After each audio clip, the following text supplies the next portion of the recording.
Recording studio Begusarai.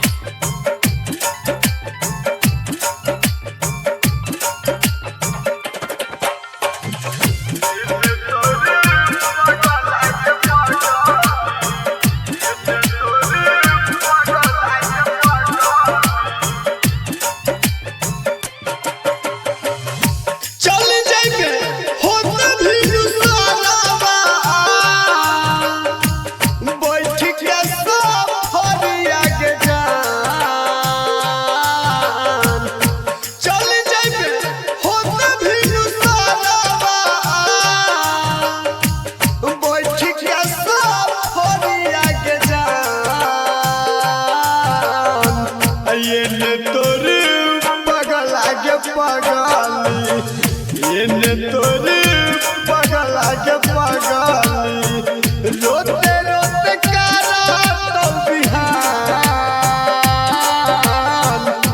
इन्हें तोरे पगला के पगली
रोते रोते करा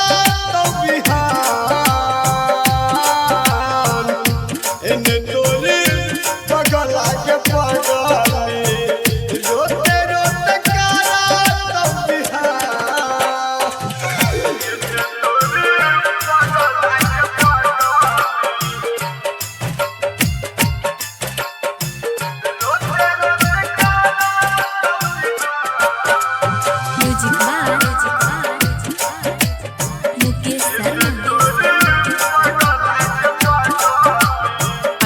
डिजिटल रिकॉर्डिंग स्टूडियो बेगूसराय।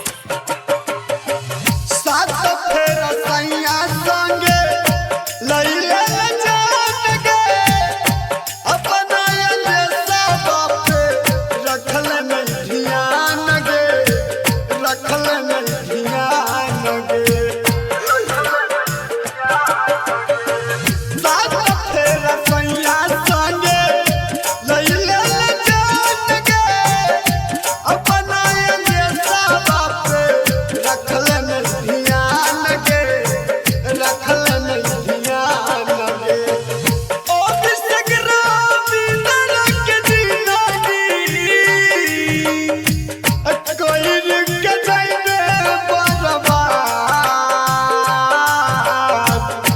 इन्हें तोरे